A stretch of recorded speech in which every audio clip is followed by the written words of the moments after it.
सुप्रभात, नमस्कार सभी शिक्षाविद साथियों को और मेरे प्यारे बच्चों को मैं नमस्कार करता हूं।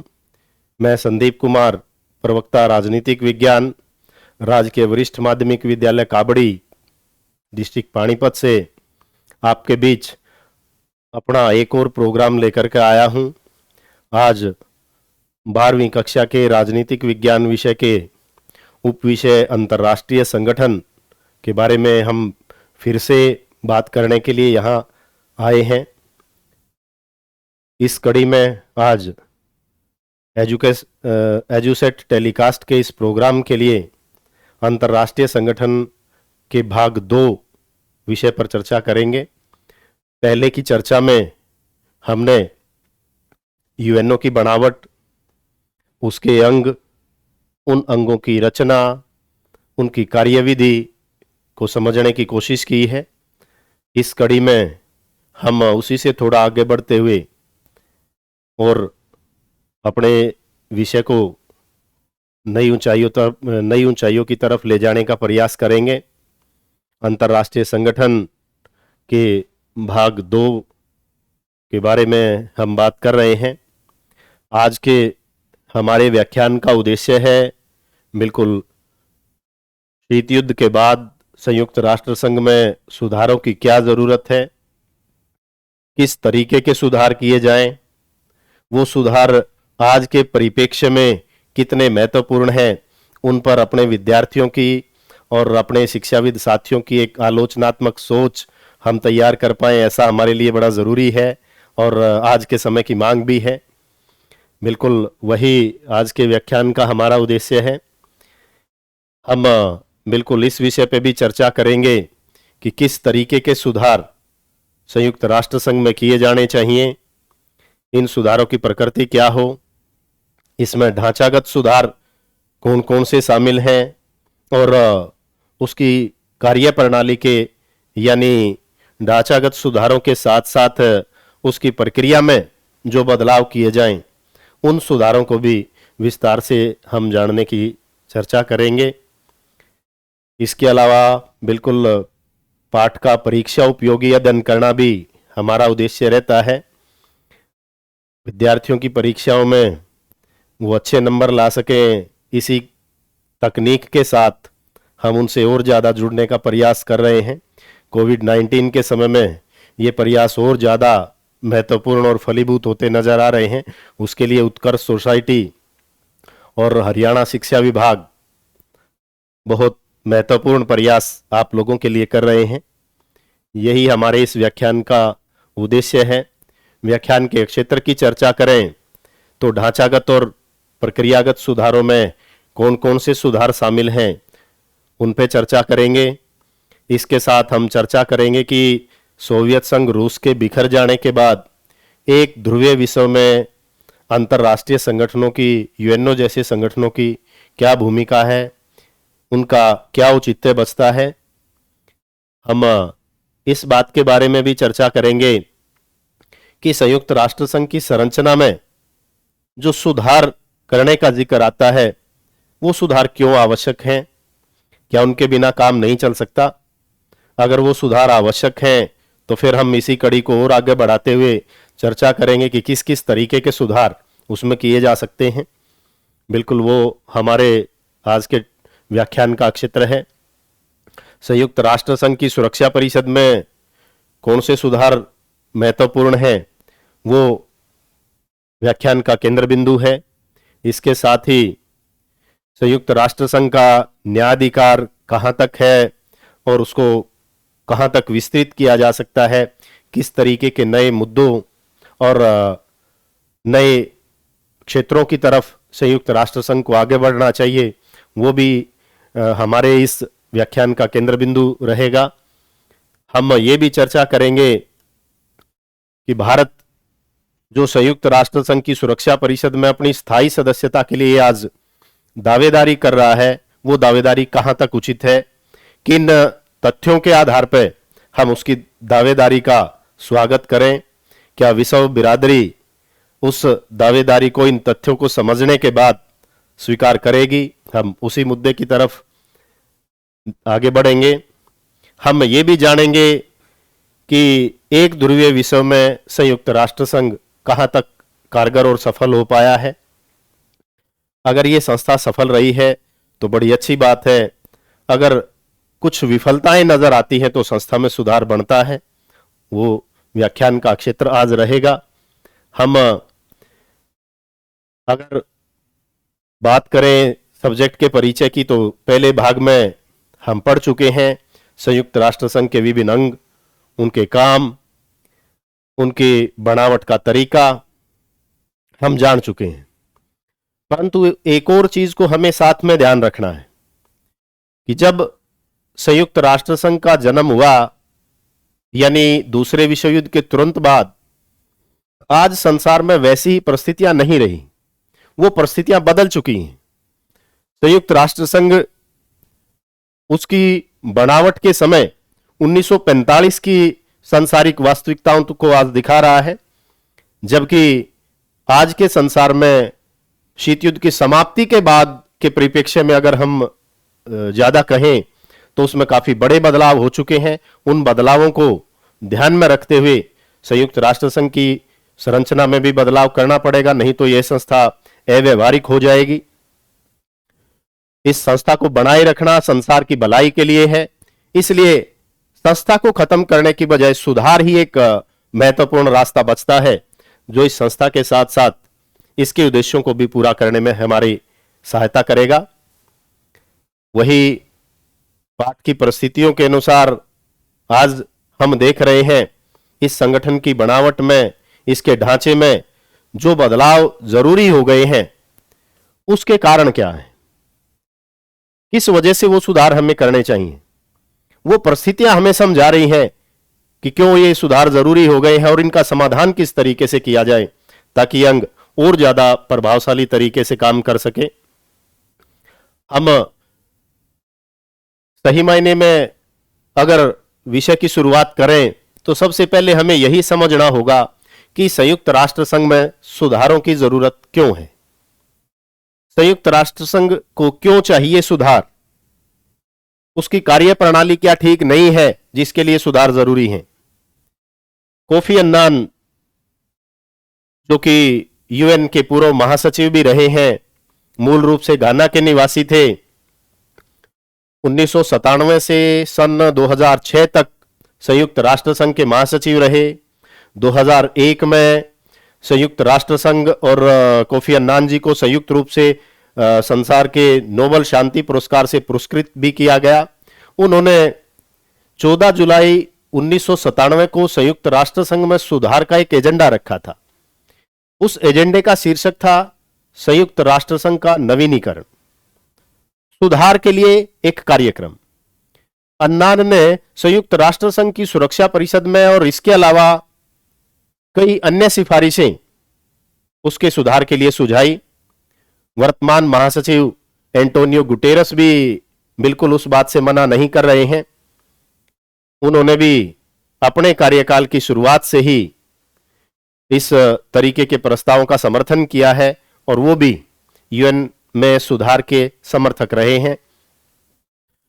बिल्कुल, जब किसी संस्था के मुख्य कार्यकारी अध्यक्ष उसमें सुधार की इच्छा रखते हैं तो कहीं ना कहीं वो संस्था की कमियों को और बेहतर तरीके से समझ पा रहे होंगे।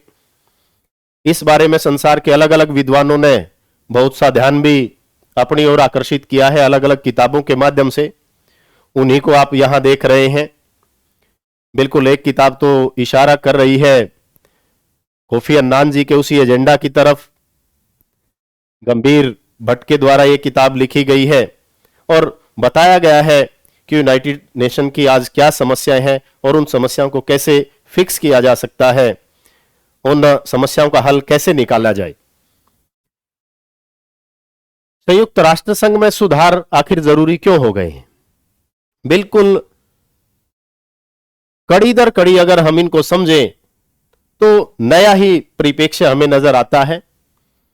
संयुक्त राष्ट्र संघ आज भी अपनी स्थापना के समय की ही वास्तविकताओं को दिखा रहा है, क्योंकि 1945 में जब इस संगठन को बनाया गया विश्व शांति के उद्देश्य से, उस समय संसार में जो शक्ति संतुलन था उसी शक्ति संतुलन के आधार पर इस संस्था में विभिन्न सदस्यों को अलग अलग पद और जिम्मेदारियां दी गई थी। विशेषकर वीटो की शक्ति के प्रयोग के बारे में जो पिछले लेक्चर में आपने पढ़ा, वो इसी का एक उदाहरण है। दूसरी विशेष स्थिति 1991 के बाद बदली है। 1991 में शीत युद्ध समाप्त हो गया है और संसार में समाजवाद की बजाय पूंजीवादी लहर चल पड़ी है। अब उसकी समाप्ति के बाद संसार में क्या परिवर्तन आए हैं, उन परिवर्तनों को अपने अनुरूप हम कैसे सहयोगी बना सकते हैं, संयुक्त राष्ट्र संघ को इस दिशा में जरूर सोचना पड़ेगा। अपने अंदर शीत युद्ध की समाप्ति के बाद बदलावों को स्वीकार करना पड़ेगा। शीत युद्ध की समाप्ति के बाद एशिया के, अफ्रीका के, लैटिन अमेरिका के और नए स्वतंत्र और नई उभरती हुई अर्थव्यवस्थाओं को सही प्रतिनिधित्व मिल सके, वो भी संस्था के साथ जुड़ के बेहतर काम कर सके, इसके लिए भी संयुक्त राष्ट्र संघ में सुधार जरूरी हो गए हैं। कई चुनौतियां संसार के सामने आज हैं। कोविड-19 को आप देख रहे हैं, गरीबी को देख रहे हैं, आतंकवाद की चुनौती को देख रहे हैं, बदलते पर्यावरण की चुनौती को देख रहे हैं। उनसे निपटना भी जरूरी है। 1992 में संयुक्त राष्ट्र संघ की महासभा की बैठक में विभिन्न देश सुधारों की इस मांग को स्वीकार कर चुके हैं। इसलिए जरूरी है कि कहीं ना कहीं इस संगठन में सुधार का जिक्र लगातार होता रहे। संयुक्त राष्ट्र संघ ने 2020 में अपनी स्थापना के 75 वर्ष पूरे किए हैं और इस कड़ी में और भी जरूरी हो जाता है धीरे धीरे इस संगठन के पुराने होने के साथ साथ इसकी जिम्मेदारियां बढ़े, इसकी विभिन्न अंग और अच्छे तरीके से काम कर सके। विभिन्न राष्ट्र मान रहे हैं कि 21वीं सदी 20वीं सदी से बहुत अलग है और नई समस्याओं का विभिन्न देशों को सामना करना पड़ रहा है, इसलिए सुधार जरूरी हो गए हैं। आज की सैन्य और आर्थिक शक्ति के वितरण को प्रतिबिंबित ये संगठन नहीं कर रहा है, बल्कि ये उस समय के शक्ति संतुलन को दिखा रहा है जिस समय यह संगठन बना था। सुरक्षा परिषद की संरचना और ज्यादा लोकतांत्रिक और प्रतिनिधिपूर्ण बनाई जानी चाहिए, ऐसा जरूरी हो गया है।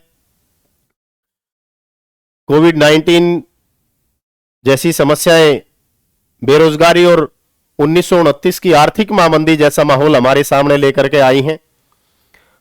उन प्रमुख युद्धों में या आर्थिक महामंदी के दौर में जिस तरीके की परेशानी विश्व जनमत ने, विश्व जनसंख्या ने झेली है, उसके लिए जरूरी हो गया है कि संयुक्त राष्ट्र संघ और प्रभावशाली तरीके से काम करे।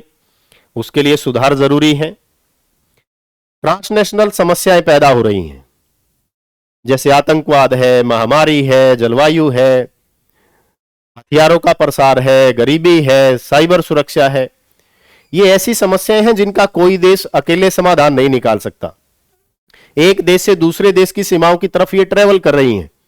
इसलिए इन समस्याओं के निपटान के लिए भी कहीं ना कहीं विश्व बिरादरी को और अंतरराष्ट्रीय संस्थाओं को एक साथ खड़ा होना होगा। उसके लिए संयुक्त राष्ट्र संघ में सुधार जरूरी है। संयुक्त राष्ट्र संघ को बहुपक्षीय विश्व व्यवस्था का प्रतीक होने के कारण भी वैश्विक मुद्दे निपटाने के लिए और ज्यादा प्रयास करने पड़ेंगे। बहुपक्षीय विश्व व्यवस्था में जहां शक्तियां धीरे धीरे विकेंद्रित हो रही हैं, हमें ध्यान देना पड़ेगा कि यह संस्था और अच्छे से काम कर सके। संयुक्त राष्ट्र संघ में सुधार इसको विभिन्न शक्ति संतुलन स्थापित करने में भी हेल्प करेगा। विभिन्न देश जो आज संसार में प्रभावशाली हैं, खासकर अमेरिका वगैरह, उनके प्रभाव से बचाने में यह संस्था तभी अपना प्रभावी रोल अदा कर पाएगी जब वो इन बदलावों को स्वीकार करे। भारत, जर्मनी, ब्राजील, जापान, इन सब ने मिलकर के G4 नाम का एक ग्रुप बना लिया है और ये संयुक्त राष्ट्र संघ की सुरक्षा परिषद में स्थायी सदस्यता की अपनी दावेदारी के लिए एक दूसरे का समर्थन कर रहे हैं। संयुक्त राष्ट्र संघ की महासभा में केवल गैर बाध्यकारी सिफारिशें ही सामने आती हैं। उनको प्रभावी तरीके से लागू करने का कोई तरीका नहीं है। इसलिए जरूरी हो गया है कि अब उस तरीके को बदल दिया जाए। आर्थिक और सामाजिक परिषद ने संयुक्त राष्ट्र संघ के विभिन्न निकायों की आलोचना की है कि वो उस अंग की बजाय ज्यादा प्रभावशाली हो गए हैं, क्योंकि प्रक्रियागत पारदर्शिताएं ना होने की वजह से और जवाबदेही का अभाव इस अंग को लगातार कमजोर करता जा रहा है। संयुक्त राष्ट्र संघ के पास करने के लिए आज बहुत सारे काम हैं, क्योंकि उसका दायरा विस्तृत हो रहा है। केवल युद्धों को रोकना आज उसका उद्देश्य नहीं रहा। उसका उद्देश्य जलवायु परिवर्तन, आतंकवाद, गरीबी जैसी वैश्विक समस्याएं, महामारियां आज विस्तृत दायरे की वजह से विभिन्न कार्य उसके जिम्मे लगे हैं, जिसके लिए उस संस्था को पैसे की भी ज्यादा आवश्यकता होगी। इसलिए बहुत कम पैसा इस संस्था के पास है। उस तरीके के बदलाव और कार्य वो तभी कर पाएगी जब पैसे के नए स्रोत इस संस्था को मिल पाए। यूएनओ की संरचना में कुछ चुनौतियां सामने आ रही हैं। उनमें से कुछ एक का हम संक्षेप में जिक्र भी कर चुके हैं। संयुक्त राष्ट्र महासभा द्वारा जो प्रस्ताव पारित किए जाते हैं वो बाध्यकारी नहीं है। बाध्यकारी ना होने की वजह से बहुत बार उनको अप्रभावशाली बना दिया जाता है। महासचिव के कार्य और दायित्व जो कि अस्पष्ट हैं, उनको स्पष्ट किया जाना जरूरी है। महासचिव से उम्मीद की जाती है कि वो निष्पक्ष होकर काम करे और विभिन्न देशों से होने वाली फंडिंग पे ही उसका काम निर्भर करता है। इसलिए वो फंडिंग और ज्यादा पारदर्शी बनाई जाए। संयुक्त राष्ट्र संघ की महासभा, जहां सभी देश प्रतिनिधि हैं, सुरक्षा परिषद है, वहां वीटो की पावर पर नियंत्रण ना होना भी अपने आप में अजीब लगता है, क्योंकि महासभा के बराबर में अगर कोई एक सदस्य भी वीटो करता है तो पूरी महासभा के कार्य को ही उसने पीछे कर दिया है, जहां विभिन्न देशों का प्रतिनिधित्व है। इसलिए जरूरी हो जाता है कि कहीं ना कहीं इस संस्था में आज सुधार किए जाए। संयुक्त राष्ट्र संघ की 75वीं सालगिरह के बावजूद अब संयुक्त राष्ट्र संघ की सुरक्षा परिषद में प्रतिनिधित्व उचित नहीं है। उसको सही करने के लिए जरूरी है कि इस संस्था को और नया रूप दे दिया जाए, पारदर्शी बनाना जरूरी है। भारत के सैंड आर्टिस्ट सुदर्शन पटनायक ने यूएन की 75वीं वर्षगांठ को अपनी कला के माध्यम से बहुत अच्छे से देश के सामने लाया है। संयुक्त राष्ट्र संघ में सुधार के क्षेत्र क्या क्या हो सकते हैं?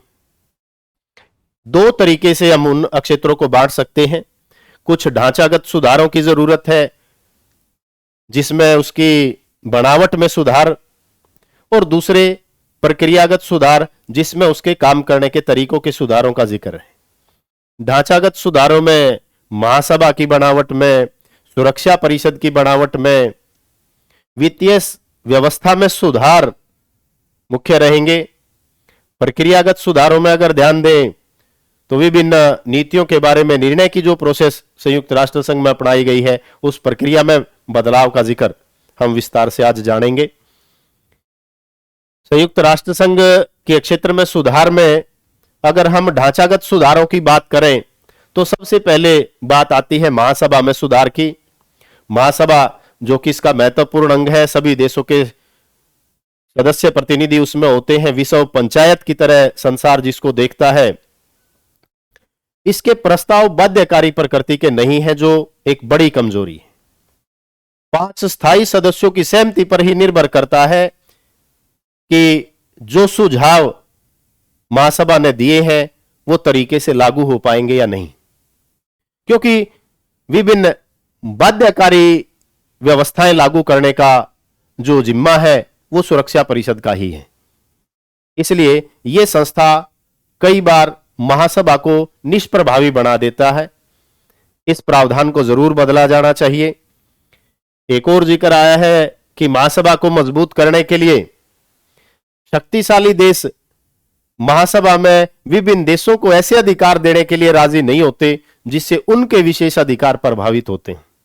इसलिए कई बार ऐसी भी संभावनाएं नजर आती हैं कि शायद महासभा में सुधार हो भी सकेगा या नहीं।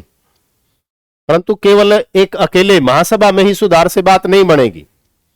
एक विशेष सुधार की जरूरत इसके दूसरे अंग सुरक्षा परिषद में भी है।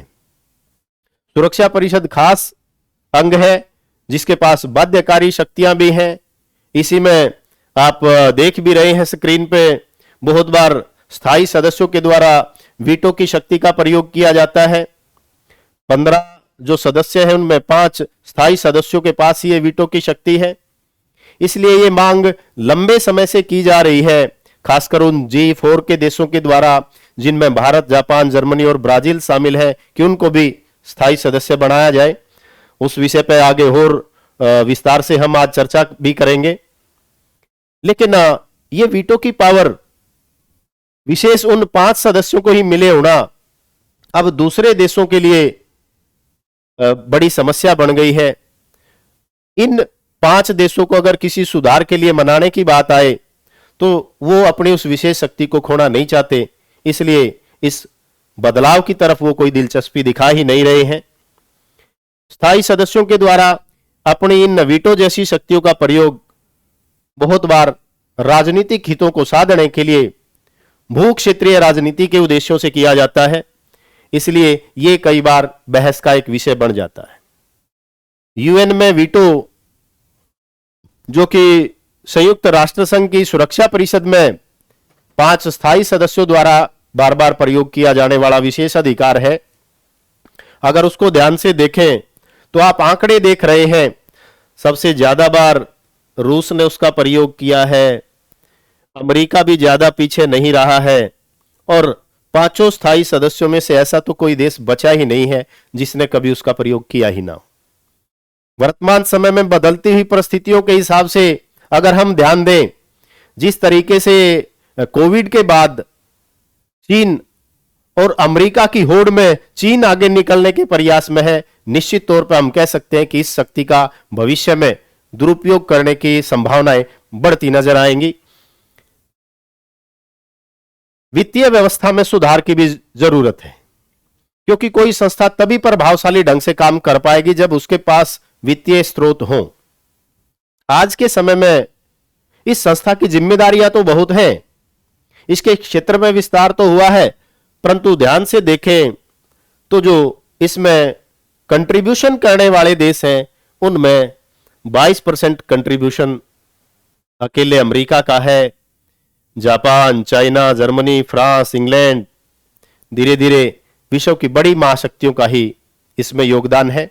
आमतौर पर ध्यान दें तो सही मायनों में अगर इस बात को दूसरे तरीके से भी कह दिया जाए कि विश्व की बड़ी महाशक्तियां ही आर्थिक रूप से भी इस संगठन को पंगु बना सकती हैं, बिल्कुल गलत नहीं होगा, क्योंकि आज ये संगठन आर्थिक मामलों में उन्हीं देशों के ऊपर निर्भर होकर रह गया है। इसलिए वित्तीय व्यवस्था में सुधार जरूरी है। संयुक्त राष्ट्र संघ में सुधार का दूसरा क्षेत्र है उसकी प्रक्रिया में सुधार, काम करने के तरीकों में सुधार।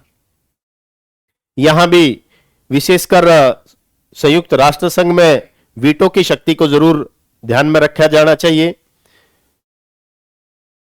ऐसे ही नीतिगत निर्णय जो सारे विषयों को प्रभावित करते हैं, विश्व के विभिन्न देशों के द्वारा लिए जाएं, जिनकी स्वीकृति महासभा में वोटिंग के आधार पर तय की जानी चाहिए। अगर कोई देश इस तरीके के प्रयास कर रहा है कि वो वीटो की शक्ति का बार बार दुरुपयोग कर रहा है, तो ऐसे समय में महासभा ये तय करे अपनी वोटिंग के माध्यम से कि क्या वीटो की शक्ति का ये प्रयोग ठीक रहा है। ऐसा हम कोई उपाय निकाल सकते हैं। संयुक्त राष्ट्र संघ के सुरक्षा परिषद के सदस्य देश अपने हितों के लिए वीटो की शक्ति का दुरुपयोग ना करें, आपसी टकराव के लिए उसको एक माध्यम ना बनाएं, इसलिए ये सुधार आज जरूरी हो गए हैं। प्रक्रिया में जो सुधार है उनमें और कुछ सुधारों की भी जरूरत है। एक बड़ा सुधार है कि महासचिव के कार्य दोबारा से परिभाषित किए जाएं, ताकि महासचिव और जिम्मेदारी से इस संस्था में काम कर सकें। मानव उत्थान के नए कार्यों की तरफ, नए उद्देश्यों की तरफ इसको बढ़ना चाहिए। हालांकि इस मुद्दे पर कई बार द्वंद्व रहता है विद्वानों में कि इसके क्षेत्र को केवल शांति तक ही सीमित रहना चाहिए या विश्व के विभिन्न नए उभरते मुद्दों की तरफ भी ध्यान देना चाहिए। परंतु आज ये सर्वमान्य सत्य बन गया है कि यूएन की स्थापना मानव जाति को विनाश से बचाने के लिए की गई थी और आज मानव जाति चाहे बीमारियों की वजह से, गरीबी की वजह से, भूखमरी की वजह से, बदलते पर्यावरण की वजह से मारी जा रही है, तो कहीं ना कहीं इन नए विषयों को भी यूएन को अपने कार्य क्षेत्र में शामिल जरूर करना पड़ेगा। इसलिए यह बहुत जरूरी हो गया है। इनमें मानवाधिकार, जनसंख्या नियंत्रण जैसे मुद्दे, ग्लोबल वार्मिंग जैसे मुद्दे जरूर ध्यान दिए जाने चाहिए। संयुक्त राष्ट्र संघ ने अपनी 75वीं वर्षगांठ 2020 में जो मनाई गई, उसमें अपने नए सस्टेनेबल डेवलपमेंट गोल्स निश्चित किए हैं, नए उद्देश्य निश्चित किए हैं। यहां उन्हीं उद्देश्यों को आप देख रहे हैं।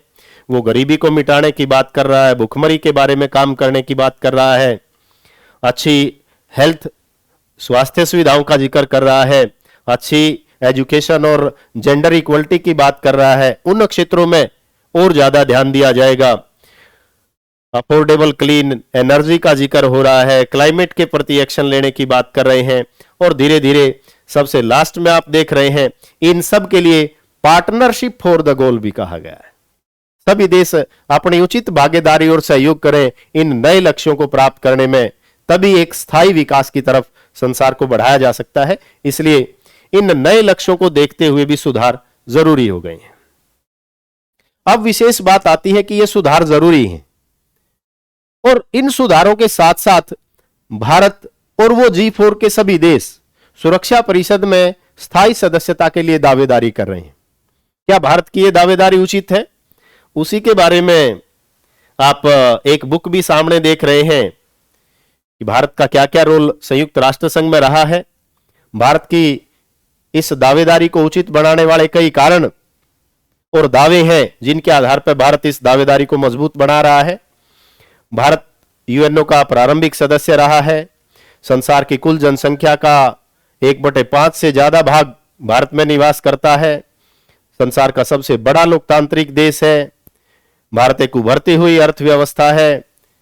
विश्व शांति के लिए यूएनओ ने जब भी सहायता मांगी है और शांति सेनाएं भेजने का प्रस्ताव दिया है, भारत हर समय आगे रहा है। यूएनओ में जब भी आर्थिक योगदान देने की बात आई, भारत कभी पीछे नहीं रहा है। परमाणु शक्ति संपन्न होने के बाद भी आज तक युद्ध की कभी पहल नहीं की है और किसी छोटे से छोटे पड़ोसी देश को भी धमकी भरा संदेश नहीं दिया है। इसलिए एक जिम्मेदार परमाणु शक्ति भी है। इन सभी दावों के आधार पर आज भारत की सुरक्षा परिषद में स्थायी सदस्यता की दावेदारी मजबूत हो रही है। विभिन्न देश इसके लिए सहयोग कर रहे हैं। परंतु क्या स्थायी सदस्यता के अलावा अस्थायी सदस्य भी ज्यादा सहयोग दे पा रहे हैं? बिल्कुल। सबसे ज्यादा बार सुरक्षा परिषद के अस्थायी सदस्य बनने वाले देशों की एक सूची आप देख रहे हैं। यहां आप देख रहे हैं भारत भी इन्हीं में से एक है और 8 बार भारत संयुक्त राष्ट्र संघ की सुरक्षा परिषद में अस्थायी सदस्य रहा है। वर्तमान में भी 2021-22 में भी भारत सुरक्षा परिषद का स्थायी सदस्य है। आज के समय में भी यह भारत के लिए भी एक बड़ी उपलब्धि है कि हमें मौका मिला है, हम अपने आप को संसार के सामने अपनी जिम्मेदारियों को पूरा करके दिखाएं। वो भारत की स्थायी सदस्यता की दावेदारी को और मजबूत करेगा।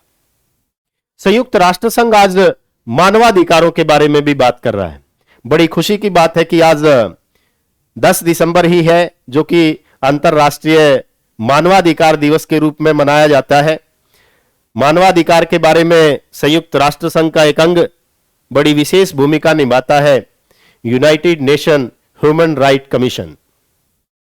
इसके लिए सहयोग करने वाले कुछ एनजीओ भी हैं, नॉन गवर्नमेंट ऑर्गेनाइजेशन भी हैं, जैसे human right watch, amnesty international संसार में मानवाधिकारों के बारे में कार्रवाई करते हैं। एक ध्रुवीय विश्व में संयुक्त राष्ट्र संघ क्यों जरूरी है? एक ध्रुवीय विश्व में जहां अमेरिका को नहीं रोक पा रहे, क्या यूएनओ को खत्म कर दिया जाए या बनाए रखें? बड़ा महत्वपूर्ण विषय है। नहीं, खत्म नहीं किया जा सकता क्योंकि यूएनओ आज भी महत्वपूर्ण है। क्यों महत्वपूर्ण है, आइए जानते हैं। बेशक एक ध्रुवीय विश्व में अमेरिका को रोकने में यूएन सक्षम नहीं हो पा रहा है। उसकी यूएन के बजट में अमेरिका की सबसे ज्यादा हिस्सेदारी है। यूएन अमेरिका की धरती पर स्थित है और बहुत सारे अमेरिकी नागरिक इसके विभिन्न अंगों में अलग अलग जिम्मेदारियां निभा रहे हैं। अमेरिका यूएनओ में वीटोधारी शक्ति है और मजबूती के साथ अपने पक्ष को रखता है। विभिन्न संस्थाओं के अंगों में चुनाव के समय अमेरिका की विशेष भूमिका रहती है। इसलिए ऐसा तो बहुत कम संभव दिखाई दे रहा है कि आज यूएन कहीं ना कहीं अमेरिका पर लगाम लगाने में सक्षम हो पाएगा, परंतु इसका महत्व जरूर है। इस अंग को फिर भी खत्म नहीं किया जा सकता। यह अंतरराष्ट्रीय संस्था कम से कम अमेरिका के साथ बातचीत करने का एक मंच तो हमें उपलब्ध करवा रही है। विभिन्न देशों के बीच में अगर कोई मुद्दा आता है, प्रभावशाली देश अपनी शक्ति का प्रयोग करता है, कम से कम बातचीत का एक मंच उस मुद्दे को सुलझाने के लिए एक बेहतर विकल्प हमारे सामने हो सकता है। आखिर समस्या का समाधान तो वार्ता से ही होना है। वो एक मंच उस समय में बड़ा कारगर रहेगा। इसलिए इस संगठन को खत्म करना कभी भी कारगर नहीं रहेगा। यूएनओ का महत्व केवल इसी उद्देश्य से नहीं है, और भी बहुत सारे सराहनीय प्रयास यूएनओ ने किए हैं। मैं तो ये बहुत कम प्रयास आपके सामने समय की बाध्यता के कारण लेकर के आया हूं। विभिन्न संधियां की हैं, जिन पे किसी संधि पे 190 देशों ने हस्ताक्षर किए हैं और सहमत हुए हैं। कहीं 170 के आसपास उनकी संख्या है। ये संधियां कहीं हथियारों से संबंधित, माइन बैन से संबंधित, शस्त्रों के व्यापार से संबंधित, कहीं ना कहीं शांति की स्थापना की ओर बढ़ने वाला ही एक कदम है। यूएनडीपी जैसे प्रोग्राम 4800 से ज्यादा परियोजनाएं संसार भर में चला रहे हैं। यूनिसेफ 150 से ज्यादा देशों में बच्चों के लिए टीकाकरण और लड़कियों के लिए शिक्षा वगैरह, इमरजेंसी हेल्प वगैरह के प्रोग्राम चला रहा है। विश्व बैंक विभिन्न देशों को ऋण प्रदान कर रहा है और 170 से ज्यादा देशों में 12,000 से ज्यादा अलग अलग परियोजनाओं को आगे बढ़ा रहा है। ये यूएनओ की सहायक एजेंसियां ही हैं जो इन सारे प्रोग्राम्स को आगे बढ़ा रही हैं, यूएनओ के साथ मिलकर काम करती हैं। इसलिए ना इन संस्थाओं को किनारे किया जा सकता है, ना यूएनओ को हाशिए पे किया जा सकता है। ये दोनों आज के समय की आवश्यकता है। इनके बिना संसार आगे नहीं बढ़ पाएगा। 1945 से आज तक की स्थिति को अगर ध्यान दें तो लगभग 71 पीस कीपिंग ऑपरेशंस, शांति बहाली के अलग अलग कार्यक्रम और लगभग 38 अलग अलग एजेंसियों के माध्यम से विभिन्न कार्यक्रम और मानव उत्थान के प्रयास यूएनओ कर रहा है।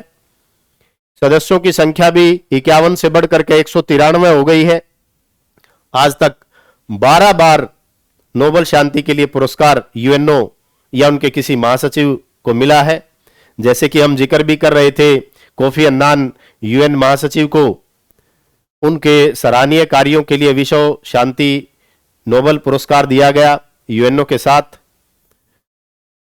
बड़ा अच्छा प्रयास उनका रहा। उन्होंने बहुत सारे दक्षिण अफ्रीकी देशों की समस्याओं के समाधान में, सीमा विवादों को सुलझाने के मामले में सराहनीय कार्य किया है। आज जो विषय हमने पढ़ा उसकी एक बार पुनरावृत्ति करते हैं, ध्यान देते हैं। हमने पढ़ा है कि संयुक्त राष्ट्र संघ में सुधार क्यों जरूरी हो गए हैं। विभिन्न अंगों की बनावट की जो कमियां थी उनकी वजह से वो सुधार जरूरी है। मुख्य ढांचागत और प्रक्रियागत सुधार कौन कौन से हैं।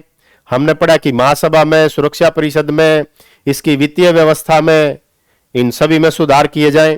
निर्णय लेने की प्रक्रिया में सुधार किए जाएं कि वहां वीटोधारी देशों का ही प्रभाव ना बना रहे। हमने इस बारे में भी बात की कि भारत को स्थायी सदस्य बनाने की दावेदारी कहां तक सही है।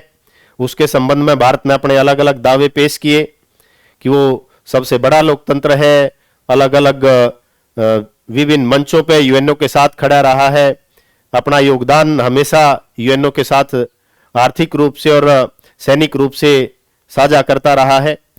वो हमने विस्तार से यहां आज जाना है। आज के इस उप विषय को पढ़ते हुए आपको कुछ गृह कार्य करने हैं बेटे। आपने अपनी कॉपी में ये कुछ क्वेश्चन है उनके आंसर नोट करने हैं और अपने अध्यापकों को उन्हें चेक कराना है। पहला क्वेश्चन है, संयुक्त राष्ट्र संघ में आवश्यक कोई 3 ढांचागत सुधार बताएं। अगला क्वेश्चन है, संयुक्त राष्ट्र संघ की वर्तमान में आवश्यकता क्या है और इस संस्था में भारत का योगदान क्या रहा है। हमें नेक्स्ट क्वेश्चन में यह भी बताना है कि संयुक्त राष्ट्र संघ के बजट में सबसे अधिक योगदान किस देश का है और वो कितने प्रतिशत योगदान देता है। ये क्वेश्चन आपको कंप्लीट करने हैं अपने टीचर्स के सहयोग से और उनको चेक कराने हैं। आज के इस एजुसेक लेक्चर में उपस्थित होने के लिए और इस लेक्चर की गतिविधि को आगे बढ़ाने के लिए आप सबका धन्यवाद। Thank you.